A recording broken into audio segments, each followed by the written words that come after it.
Minister says that comments from a prize-winning author that criticised the Duchess of Cambridge are out of order. The Booker Prize winner Hilary Mantel described Kate as a painted doll whose only purpose is to give birth. They're statements that have sparked a debate about the role of a modern-day Duchess. As Sky's royal correspondent Paul Harrison reports. A shop window mannequin with a perfect plastic smile.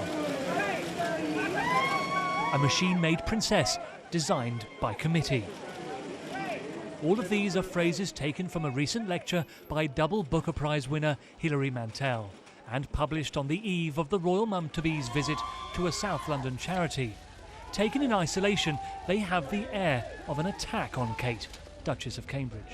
As painfully thin as anyone could wish, without quirks, without oddities, without the risk of the emergence of character.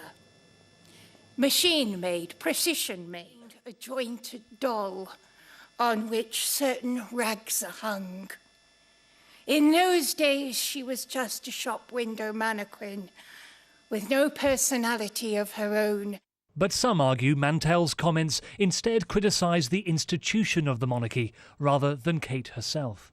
I think Hilary Mantel was making an intellectual point about the monarchy and where it stands in relation to women, where it stands in relation to its kind of expectations of mothers and wives and everything else. How often do you do art therapy? But to her fans, which include the Prime Minister, this was little more than a cheap shot against someone unable to answer back. It does look out of order. She's a brilliant writer, but I think what she said about Princess Kate is completely wrong. I've seen Princess Kate, batting for Britain at public events, at the Olympics and Paralympics. She strikes me as someone who is bright, engaging, great character, and also someone who's a brilliant ambassador for Britain. If the Duchess was phased, she was letting her actions do the talking.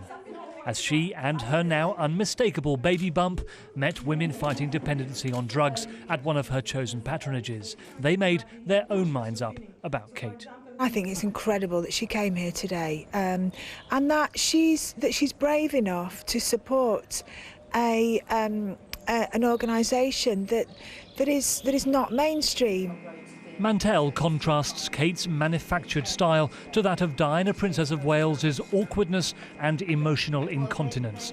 But should Kate veer off course in any way, some argue she'll open herself up to criticism. When Charles makes comments, when he makes opinions, he's criticised for that. So I think the younger royals have become very shy of making that kind of opinion, of saying anything, and they try and keep very much on the neutral side. And some people then criticise them for not saying enough, so it's pretty hard. Whether you subscribe to Mantel's comments or not, one thing remains true. It's a monarchy that has become increasingly popular, and much of that is down to Kate. Paul Harrison, Sky News in Clapham.